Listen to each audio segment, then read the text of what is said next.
Hi there, Pitchfork listener. I'm Greg, a producer here at Pitchfork Economics. This week, we're continuing myths that built trickle-down economics with a different kind of myth.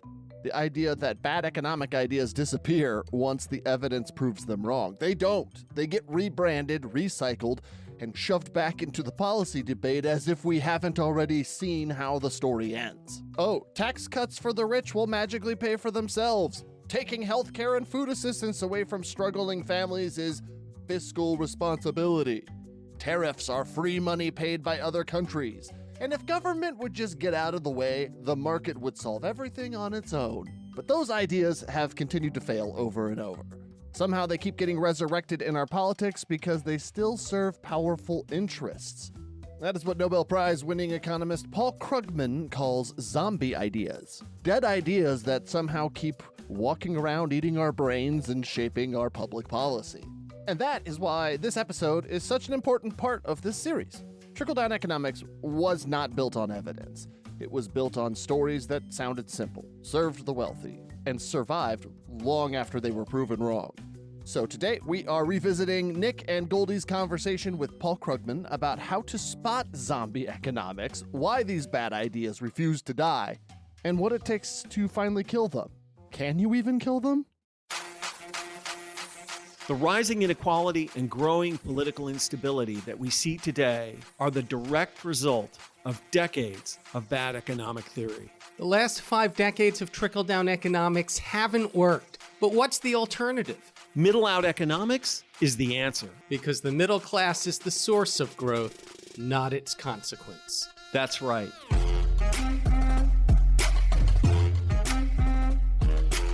This is Pitchfork Economics with Nick Hanauer, a podcast about how to build the economy from the middle out. Welcome to the show.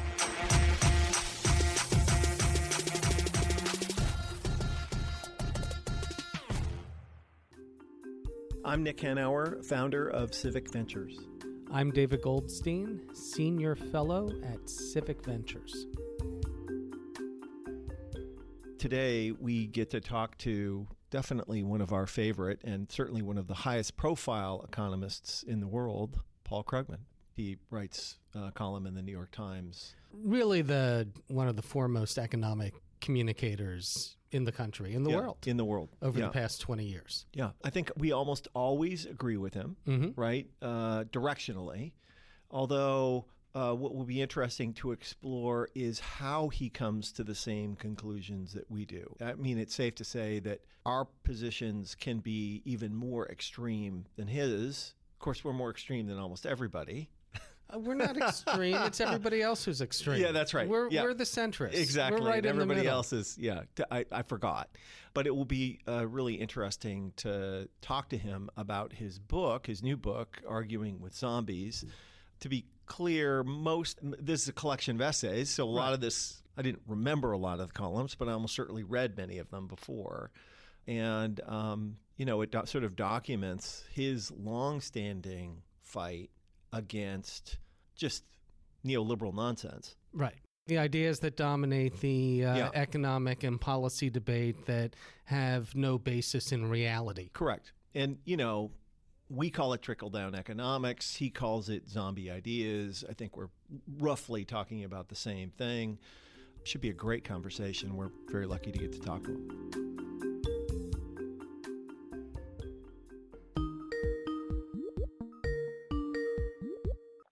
Hi there. I'm Paul Krugman, a professor of economics at the Graduate Center of the City of New York, columnist for the New York Times, and author of Arguing with Zombies. Let's start with you just sort of explaining, tell us about your book, but also speak to the title of the book and why you chose to title it in that way.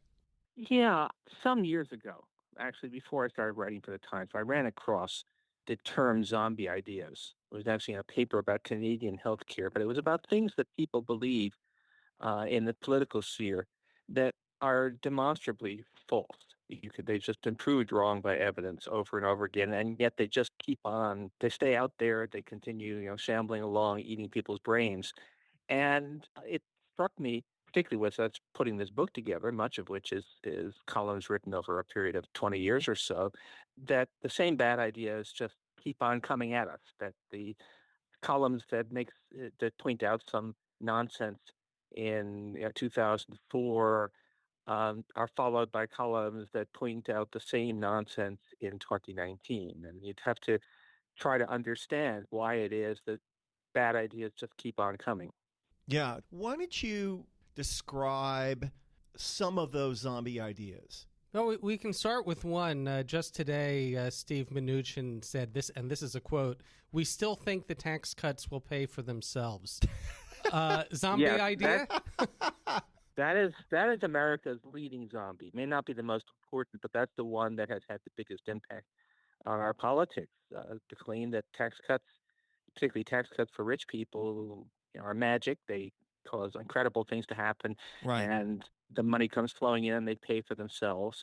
And the number of cases in which that has actually happened, and we've tried it many times, is zero. It has never happened. It never works, but it's completely taken over the Republican Party. Each time it fails, it just seems to get stronger. Yeah. So take us through some of the other zombie ideas, the landscape of economic zombieism. The most important, because it may destroy all of us, is climate denial. Maybe 30 years ago, you could argue, okay, I'm not fully convinced, even then the evidence was starting to get clear. But at this point, to deny man-made climate change it's basically impossible if you pay any attention to the facts. And yet, I just saw, as of just before the midterms, 73% of Republicans in the Senate denied that man-made climate change is happening and basically viewed it as some kind of giant hoax by the scientific community. So that just keeps on going, and every time there's a cold snap, they say, "See, global warming is fake." So that's a zombie that, again, that's an existential threat zombie that can only eat our brains but can eat civilization. The idea that government debt is the most important, critical, scariest thing there is, that everything else has to take second place to holding down the level of government debt. Of course, unless there's a Republican in power who wants to cut taxes. But the obsession over government debt, which completely dominated conversation in Washington for several years in the middle of the last decade, is a zombie because it's been shown wrong again and again, and then it still just keeps on cropping up. I can go on, but do go on. There are... Well, all right. Healthcare. It's amazing how often, even now, I run into people who insist that providing some form of universal health care, where everybody in the country is covered, is impossible. That it's inconceivably expensive, or it just doesn't work, or it would destroy the economy, which is something that they managed to do, something they managed to believe, even though every other advanced country has it. And that sort of went along with, I mean, the view that Obamacare, which was a sort of a half a loaf, half measure, a whole lot better than none, got us basically half the way to universal coverage, and saved a lot of people's lives, including even some people I know, but that was a massive failure, and people who predicted that the number of people of uninsured Americans would go up and that the cost of healthcare would soar, were completely wrong year after year, and just kept on saying the same thing. So that was a zombie, is a zombie, it's still going on. And there are things that are more sort of maybe things that are of a little more interest to economists, although there was a time when everybody I would get mail from people who say, I'm a little puzzled, why hasn't inflation taken off? Because all the experts said that inflation was going to soar under Obama. And I said, those weren't actual experts. The belief that printing money always, under all circumstances, leads to hyperinflation is something that doesn't seem to go away, no matter how wrong it turns out to be again and again. I'm sure that I'm missing some, but that's just kind of a quick tour of Zombieland. Yeah. Well, we'll throw you one of our favorites. Yes. One of our big issues in the office is the minimum wage. Raising the minimum wage, that's a surefire job killer. Is that a zombie? It's turning out that it is a zombie, and that now it's not quite as bad in a way as some of the others because 30 years ago you might have made that case. 30 years ago, economic textbooks argued that minimum wages would reduce unemployment. It was going to become 101, and it's only when evidence started to come in, which wasn't that easily done because trouble with economics is they're always doing lots of things at the same time. So isolating the effects of any one policy change is hard. But there's some economists realize that actually, in the case of minimum wages, we get a lot of natural experiments where one state raises the minimum wage and the neighboring state does not, or in some cases a city raises its minimum wage. And there's just overwhelming evidence that at least within the range that we see in the United States, minimum wages don't raise unemployment. They don't cause jobs. I think every economist, I think everyone has to say, look, there's got to be some point at which it becomes a problem, that a $30 an hour minimum wage is probably going to have some negative employment effects. But there's absolutely no evidence that raising it from 775 to 12 or even 15 is likely to have serious effects. And we keep on getting experiments. I'm not sure exactly where you're calling from, but Seattle, Washington, home of the $15 minimum wage. yeah, exactly. So I was about to say, we did it. And the Seattle experiment, there were a lot of extreme, dire predictions Yes, there were. And if anybody has admitted having gotten it wrong, I haven't seen it. So that zombie is still shambling along, eating people's brains, despite as clear. This is as good as close to an actual experiment in economics and economic policy as you're ever going to get. Yeah, the minimum wage in Seattle, Washington today, by the way, is $16.39 plus tips. To be clear, right? Yeah. Yeah. Like not only is the minimum wage $16.39, there's actually no tip penalty here. And they can't hire enough workers. Yeah, and unemployment is at record lows. Actually, let's just dive in right here, Paul, because I think this is where our conversation, I think, can get quite interesting.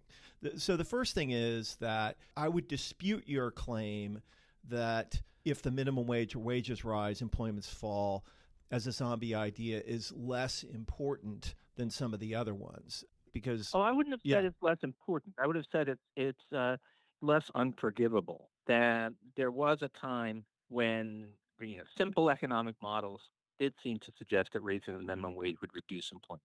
Of course, that was a long time ago, and at a certain point, if the evidence tells you that your theory is wrong, you say, okay, then the theory is wrong. And I sometimes get people who say, you wrote in 1991 that raising the minimum wage could cost jobs. Yeah. And I said, yeah, some evidence has come in since then.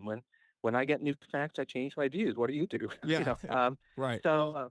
And the truth is, we have now at this point a lot of facts. So I'm just saying that there was never, ever any reason to believe that tax cuts would pay for themselves. Once upon a time, it was understandable that some people thought that raising minimum wages would cost jobs. But really, we now have decades of carefully collected and assessed evidence on this. And in the United States, they don't. And yet the Econ 101 textbooks that are being used today still use the minimum wage as the illustration of the supply curve. Yeah, I will say, as the author of an Econ 101 textbook, there is a problem that you face, which is that they're kind of mandatory. We need to talk about what are the effects of price floors, and there are hardly any price floors in America. So the minimum wage is pretty much it.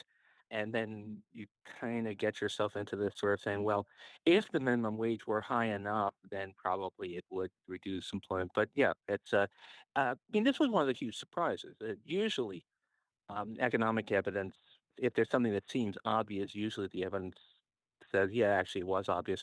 This is one of those cases where it turned out that it was really not at all what even fairly left-leaning economists expected to find. Here's what I want to just drill in on, though. The minimum wage has been raised in the United States of America 22 times federally in our nation's history. And you can actually go back and look at each one of to say nothing of the hundreds of times locally. Each one of these events was a natural experiment, And you can actually go back and look at the data back to, was it 1938 when the FLSA was first enacted? Yeah. And there was zero evidence in each one of those cases that the minimum wage killed jobs. And what I found frustrating being on, and you may not know this, but we were on the front lines of the whole $15 minimum wage fight. We picked the number, we built the narratives, fought the campaigns. What I found so shocking was that everyone treated this minimum wage increase as the first ever in American history. Even my left-leaning economist friends. I kept on going back to them and saying, but we have done this dozens of times before. And there has never been evidence that the minimum wage killed jobs, ever, anywhere. So why today must we prove again that this modest increase in wages for poor people is a threat to the economy? And that's what I want to zoom in on, is why is it that there is an industry in economics devoted to assuring us that if we make poor people slightly richer, that will not kill jobs. But there are no studies going on, for instance, examining the job-killing impacts of Jeff Bezos's $130 billion wealth. Because surely it must be true that if Jeff Bezos's $130 billion of wealth was spread over millions of other workers, that would create jobs. What's super interesting to me is why we look at one thing, but not the other. Like, why is it that when poor people get richer, that threatens the economy, but when rich people get richer, that must be an unalloyed good? That perspective I find puzzling. Take an example that is definitely one that I think about a lot. There's endless obsession with the notion that aid to the poor is going to reduce their incentives to work hard. Yes. Nobody ever seems to worry about inherited wealth, reducing the incentives of heirs to work hard. The full Bernie is that all of this is about the influence of rich people, of millionaires and billionaires. And that's not true. A lot of it is. Yeah. And it's definitely the case. So it's the tax cuts pay for themselves thing is kept alive entirely because it serves the interests of people with Who benefit from with those lots tax of who would benefit from the tax cut. Yeah. It's entirely supported by billionaire funded institutions, and the people who propound it are never people who have any kind of independent reputation for economic research. It's propaganda. Yes. It doesn't take a whole lot of money to keep a bad idea alive. The marketplace for ideas is pretty thinly financed, and it really only takes a handful of malign billionaires to keep bad ideas in circulation.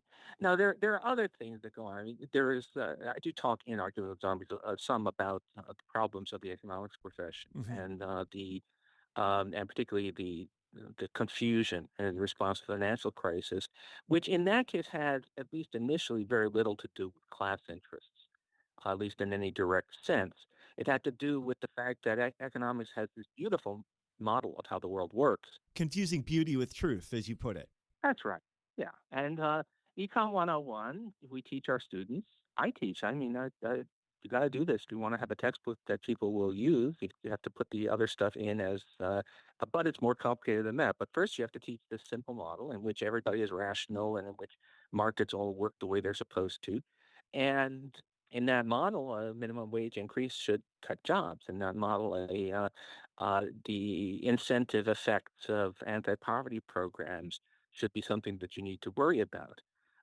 And there is this bias towards going with this beautiful, simple story, which, as it happens, in most cases, ends up also dovetailing with the bias towards saying things that makes billionaire donors happy. Yes. But it's not all pure mercenary stuff. It is a problem also of the sort of inherent bias of economics, which I don't have great answers for, except to say be aware of it.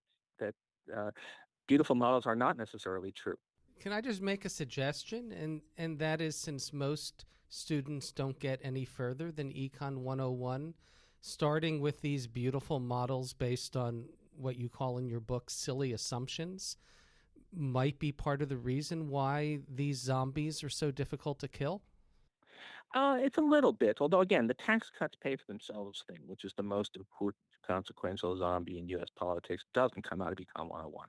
The possibility that that taxes could be so high that cutting them would actually increase revenue is there, but it's nothing. There's nothing about the structure of Econ 101 that makes you think that that's likely. So you don't want to blame it too much, but some of us do talk about this quite a lot and trying to figure out, even for center-left economists, what we tend to do is you start with this idealized model of a perfect economy, and then you introduce some flaws and say, okay, let's talk about what realistic ways in which the world isn't like that. And it would probably there would be a lot to be said for starting with the flaws built into your account from the beginning, except that no one has figured out how to do that in a way that's easily teachable. Right. And I guess we've all I had a discussion on one of my book discussions for Arguing with Zombies. We had a discussion with Heather Boucher at Yeah. Center for Equitable Growth. She and I were basically talking about what can we do to change this, because we know that this is a bias that's kind of inherent in the way we teach economics, but we don't have, neither of us, I think, had a great alternative except to say, got to keep on looking for it. One of the things that's very frustrating for us is that essentially what we're trying to do, what we're trying to do is synthesize the complexity economics, evolutionary economics, all of that latest science into a coherent narrative. And that's a hard thing to do, to simplify down to a beautiful, elegant story about how the way the economy works compared to the beautiful, simplified, neoclassical, neoliberal story that dominates and keeps these zombies alive. Yeah. I do want to come back and just say that, look, the most destructive zombies out there, the tax cuts pay for themselves, climate change is a myth, those don't come out of Econ 101. Yeah. Those are, Econ 101, it talks a lot about externalities and pollution and the need for government policy to correct it. So this is not, there's plenty to blame Econ 101 for, but not everything is coming out of that. But I understand where you guys are coming from. And it's something I've wrestled with a lot over the years. And I think everyone else who's aware has done this. The trouble we do have, behavioral economics. How do people really act as opposed to this idealized optimizing Homo economicus? Is anybody who isn't an idiot subscribes to that. Yeah. That of course, nobody is that optimizing person that we model in the textbooks. But what do people do, and what do people do in real world situations? The answer is, it's complicated. The people are not completely stupid, but they're not perfectly smart either. And trying to model people who are imperfectly smart, you end up with a kind of a collection of stories and cases, which, if you're a good economist, you try to apply to the whatever the problem is at hand as best you can. But if you're trying to teach 3,000 students at a community college some basic economics, we're saying, well, this is all nuanced and complicated, is actually a little problematic. Let me just zoom in on something. So if you assume that the economy truly is an equilibrium Pareto optimal system, then as neoclassical economics assumes, then for sure when you raise wages, it kills jobs because it moves the economy away from equilibrium, which is why when I suggested to my center-left economic professor friends that we were going to do the $15 minimum wage, they thought I had lost my mind. All of these folks were absolutely convinced that Seattle, Washington was going to slide into the ocean if we did this policy. But here's the thing, if you understand the system in a completely different way, essentially as an ecology, which is what it is, then there is no such inverse relationship between wages and jobs, that businesses effectively eat the wages of workers, which is why when workers' wages rise, so does business activity and jobs. And it was that perspective on how a human economy works that gave us, certainly me, confidence that the policy would work out, which is why I think, coming back to Goldy's question about these models, why we're so nervous that if we don't kill these models, we can't get beyond the zombie ideas. Does that make sense? It does. The trouble is, I tried to do evolutionary economics for a ways back and found it not as helpful and clarifying my own thought as I hoped it would be. And it's not as easy. And by the way, if you actually look at what evolutionary theorists do, look at it, actually read what they write, a lot of it ends up looking an awful lot like Econ 101. So look up John Maynard Smith with a name like that, should have been an economist, and his models, and they look a hell of a lot like economics. Okay, interesting. But this way, I'll say this in defense, at least me and some of my colleagues, we're not as narrow-minded as you might think. It would be a lot easier if it were just sort of ingrained prejudices. But there were reasons why the field gravitated towards this kind of perfect markets paradigm, and while that paradigm is clearly falls way short, it's not so easy to replace it. Right. And I would say that if your model tells you that wages never matter for employment, then that's got to be wrong too. No, of course.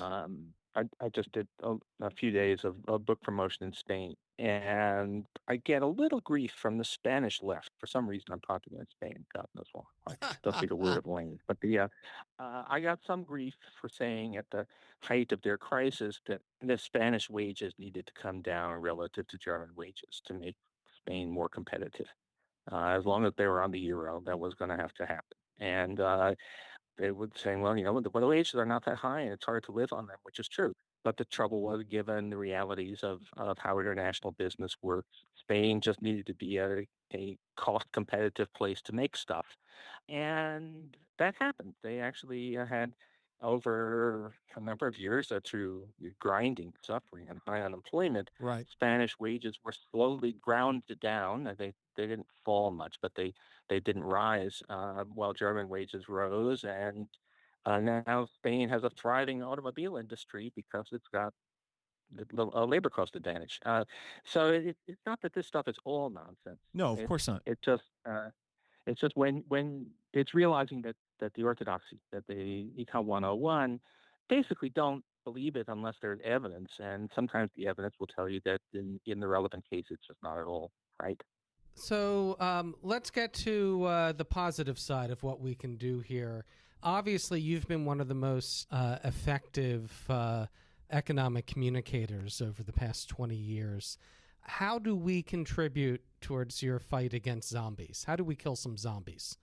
The whole point about zombies is actually you really can never fully kill them. They're unless we actually were able to eliminate billionaires, which is not in the cards even.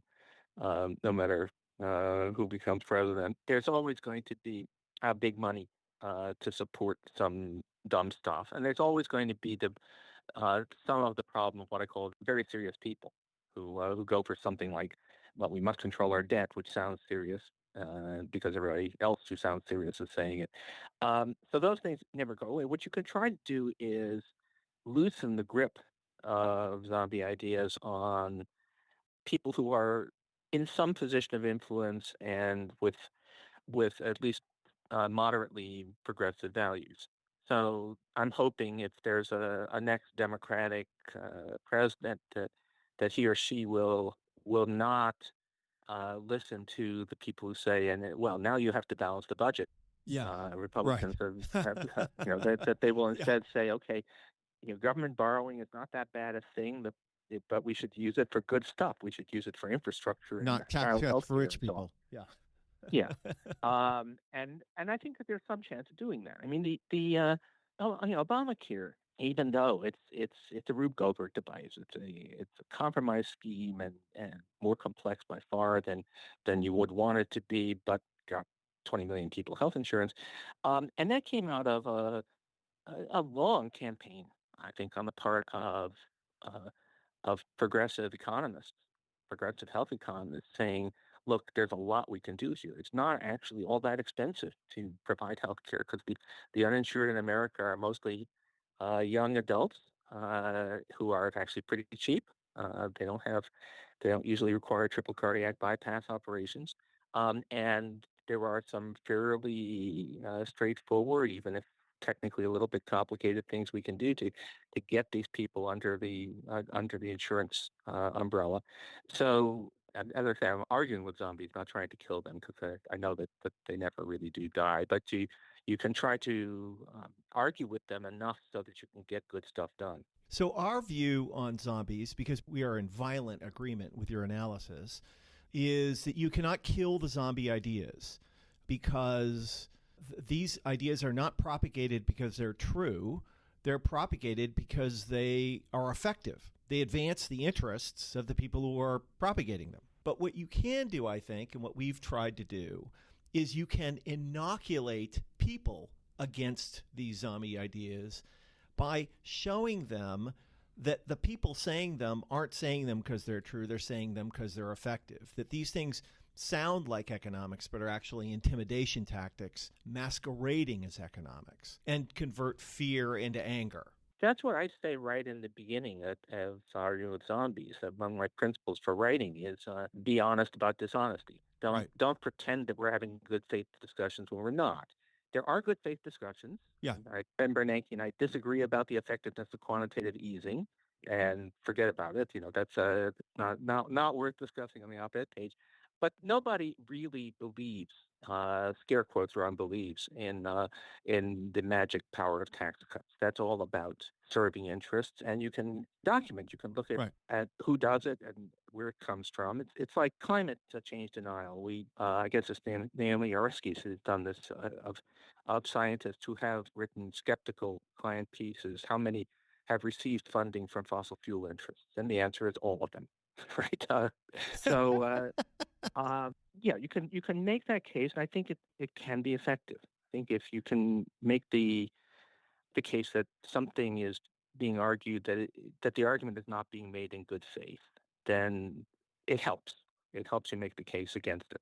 And whenever somebody says that policy will harm the very people it's intended to help, then you know they're scamming you.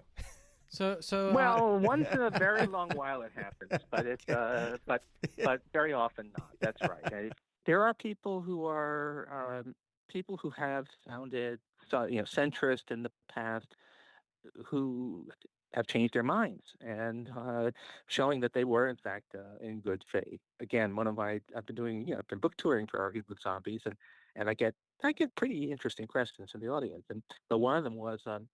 Why do some people say that the deficits don't matter, and why is that so very different from what, say, Larry Summers is saying? And I say, have you looked at what Larry's been writing lately? He's actually been just finished a big paper that concluded it's time for Washington to put aside its debt obsession and focus on more important things. Yeah. So there are some people who can be persuaded by evidence, and one way to look at the Obama years is to focus on all the things that you hoped might happen that didn't. But another is to say, hey, we got a big expansion of health insurance. We got some substantial tax increases on the 1%. We got some substantial investments in green energy that are actually paying off now in the boom in solar and wind power. So there's glass half empty, glass half full. But certainly the glasses aren't totally empty. Can I ask you? I'm just curious. It's a little bit of a personal question. My father was a psychiatrist, and psychiatrists are very much alike. I once read a book, Children of Psychiatrists, and it was amazing how our experiences were similar. And the thesis of the book was asking the question, does psychiatry create a certain type of person, or does it attract a certain type of person? And I've noticed this with economists as well. Is there something about economics that attracts a certain type of person to the field? Or does the field of economics create a certain type of person?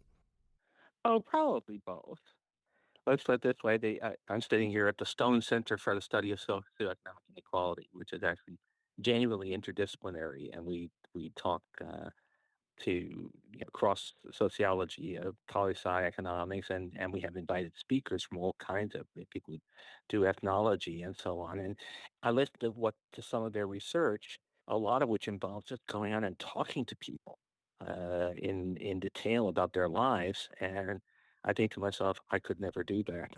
So it's kind of, and certainly, someone, I think economics on average probably attracts people who are more comfortable with spreadsheets than with one-on-one interviews. It's going to attract people who do have a little bit of a depersonalized view of the world.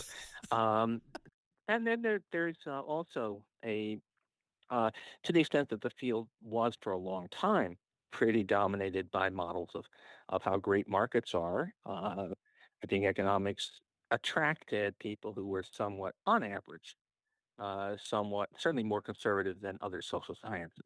Now, it turns out that most of the well-known economists in my generation, I would say in the next generation, behind are in fact center to left of center. But that wasn't always true, and it's probably certainly relative to sociologists. We're a pretty conservative profession, so sure, there's and then maybe if you spend a lot of time with models in which people always act in their self-interest, you start to think that that's what people are actually like.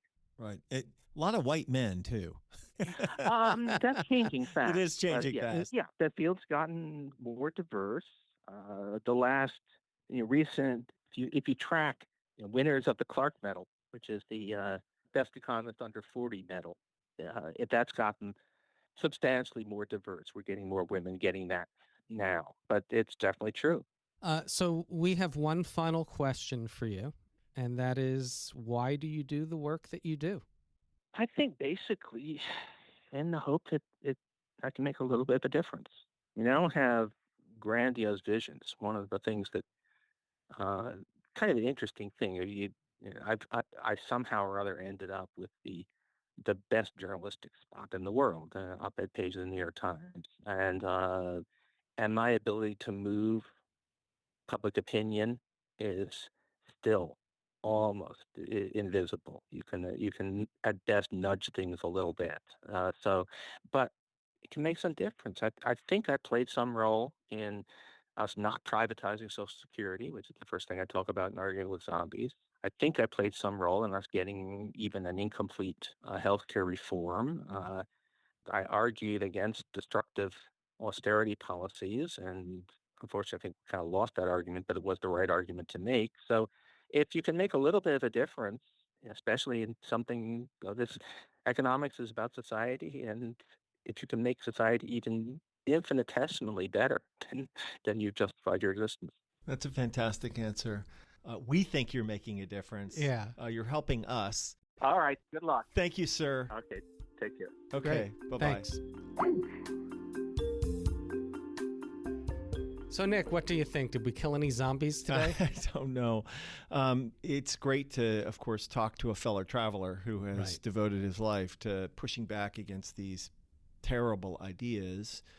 And there was a lot in, obviously, Paul's book that I completely agree with. But, there was some stuff that he said and that he's written that I don't agree with, because I think that you and I both think that it's the underlying models that are as problematic as the ideas themselves. And I think this gets to, if we have a quibble with the book, it's that he doesn't reject modeling. I mean, the neoclassical modeling. The neoclassical modeling. He talks about the limitations. He talks about where it goes wrong. In the book, he says they're based on silly assumptions, and we agree with all that. Our take is that actually it's the models and these silly assumptions of orthodox economics that's the virus that's actually creating the zombies. Yeah. And what we've been trying to do on this podcast and in the work in our office is develop a vaccine. Yeah, right. And kill the virus. Right. And so, look, if you're a economics professor and your job is to teach economics, I'm deeply sympathetic to needing to hang on to even, like stuff that isn't altogether true in the absence of an alternative. And I know enough about the landscape to know that there isn't a ready alternative, although the core curriculum that's being developed at INET is coming along, and that will be a thing that teachers of economics can use.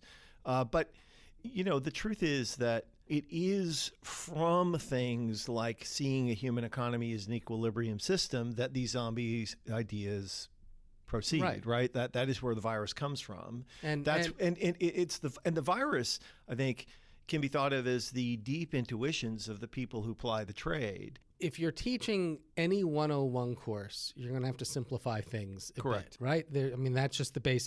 That's why it's 101. Yeah, right. Right? So I understand the need to simplify concepts for a 101 audience. The problem is that when you have these models that are based on things like Homo economicus, because these models basically simplify and assume you will generally behave rationally and have perfect information and all that. And be self-regarding. And be self-regarding, selfish. I mean, we've seen what you end up with is indoctrinating these impressionable 101 students with ideas that are wrong and that you understand are wrong, that do not hold up in the real world, and that your colleagues understand do not hold up in the real world. But these freshmen and sophomores taking these classes, they don't understand that because they don't move on to the next level.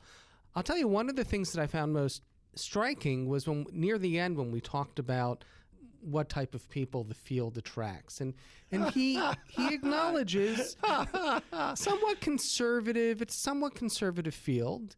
I think that you cannot discount the sociological reality that the vast majority of economists are rich white dudes who work largely at the behest of other rich white dudes. And the biases lean in that direction. Right? And that's how you wound up with a profession which will obsess over the possibility that raising wages for poor people will kill jobs, but has, to my knowledge, never once done a study of the job-killing effects of a few people amassing great wealth. It is a remarkable, again, sociological phenomenon that there is such attention paid to the risks of increasing wages for poor people, but no attention paid to the job risks of letting a few people amass enormous amounts of income and wealth. I mean, you can do the math very, very easily if you just assumed that instead of a 23% share of income for rich people, we continued to get the 8% share that we had in 1980. And there'd be an extra $2.5 trillion to spread around the rest of the economy. That might do something to the demand side. Yeah, a little bit. Maybe a little bit more than that tax cut. Yeah, exactly. So, but these are obvious questions that should be asked. There's a clear narrative benefit to exploring it. But nobody is in the profession, at least that I know of.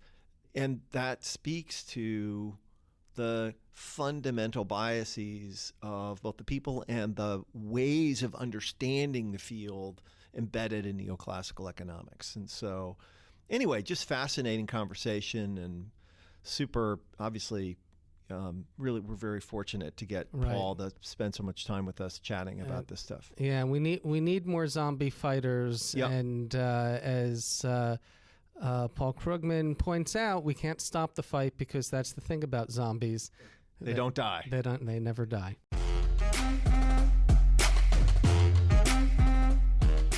Pitchfork Economics is produced by Civic Ventures. If you like the show, make sure to follow, rate, and review us wherever you get your podcasts. Find us on other platforms like Twitter, Facebook, Instagram, and Threads at Pitchfork Economics. Nick's on Twitter and Facebook as well, at Nick Hanauer. For more content from us, you can subscribe to our weekly newsletter, The Pitch, over on Substack. And for links to everything we just mentioned, plus transcripts and more, visit our website, pitchforkeconomics.com. As always, from our team at Civic Ventures, thanks for listening. See you next week.